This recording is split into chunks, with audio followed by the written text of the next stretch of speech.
Halo semuanya, kembali lagi bersama saya Hoirinsa Natasha di mata kuliah Struktur Tumbuhan. Nah, di sini kita akan membahas tentang pengertian sel, sel prokariotik, kemudian sel eukariotik, dan ada sel tumbuhan, kemudian juga sel hewan, dan juga ada masing-masing contoh bentuk preparat. Nah, sebelum ini kita bahas ya satu persatu.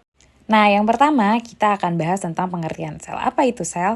Sel merupakan unit organisasi terkecil yang menjadi dasar kehidupan dalam arti biologis. Semua fungsi kehidupan diatur dan berlangsung di dalam sel. Karena itulah sel dapat berfungsi secara otonom asalkan seluruh kebutuhan hidupnya terpenuhi. Makhluk hidup adalah organisme tersusun dari satu sel tunggal yaitu uniseluler, misalkan bakteri, archaea, serta sejumlah fungsi protozoa atau dari banyak sel multiseluler. Nah, pada organisme multiseluler ini terjadi pembagian tugas terhadap sel-sel penyusunnya yang menjadi dasar bagi hierarki hidup. Nah, di sini sudah ada contoh gambarnya nih ya. Nah, teman-teman bisa langsung lihat sendiri nih, di atas ini sudah ada gambar contoh sel prokariotik. Sel prokariotik merupakan sel yang tidak memiliki nukleus atau inti sel yang terbungkus dengan membran. Beberapa publikasi prokariotik juga mengidentifikasi sel di mana tidak ada organel yang dibungkus dalam membran. Kemudian, sel prokariotik adalah sel yang membentuk berbagai jenis organisme, yaitu semua jenis organisme uniseluler, yaitu domain atau archaea dan domain bakteri. Nah, setelah kita membahas sel prokariotik, di atas ini selanjutnya sudah ada yang namanya sel eukariotik. Nih teman-teman, kalian bisa lihat sendiri ya. Sel eukariotik merupakan sel yang mengandung organ bermembran lainnya seperti mitokondria dan badan Golgi. Selain itu, tumbuhan dan alga mengandung kloroplas. Organisme eukariotik bisa berbentuk uniseluler atau multiseluler dan hanya eukariotika yang memiliki banyak jenis jaringan yang terdiri dari jenis sel yang berbeda. Oke teman-teman, selanjutnya di atas ini sudah ada struktur sel hewan.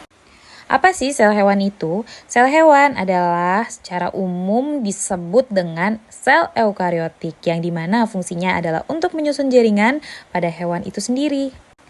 Sel hewan adalah suatu bagian organel terkecil dengan selaput tipis yang di bagian dalamnya terdapat larutan koloid mengandung senyawa kimia. Kemudian sel ini memiliki keunggulan, salah satunya mampu menduplikasi diri secara mandiri melalui proses pembelahan.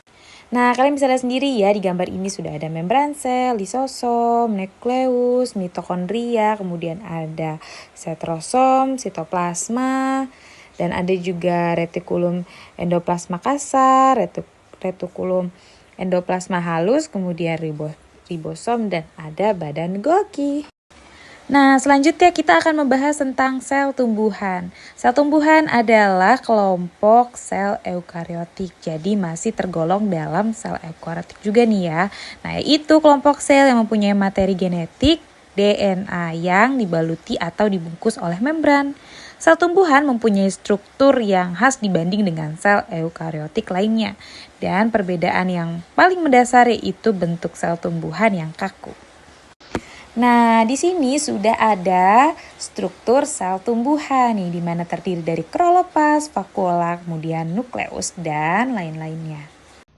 Nah teman-teman, setelah kita sudah membahas bagian-bagian sel, sekarang kita akan membahas tentang contoh bentuk preparat. Apa sih preparat itu? Jadi preparat itu ya terbagi jenis antara dua, yaitu preparat kering atau basah yang berupa syayatan atau tanpa syayatan. Nah, preparat awetan atau kering merupakan objek yang sudah diawetkan, kemudian preparat awetan dapat digunakan berkali-kali. Nah, preparat segar atau basah adalah preparat yang dibuat secara langsung tanpa pengawetan dan jenis-jenisnya adalah sebagai berikut. Ada 6 jenis preparat. Yang pertama ada preparat sementara, yang kedua ada preparat awetan, yang ketiga ada preparat utuh, dan yang keempat ada preparat hapusan, kemudian ada preparat irisan, dan yang terakhir ada preparat pejatan. Dan di semua ini sudah lengkap dengan kegunaannya masing-masing nih kawan-kawan. Jadi ya di sini semuanya ada preparat basah dan ada preparat kering.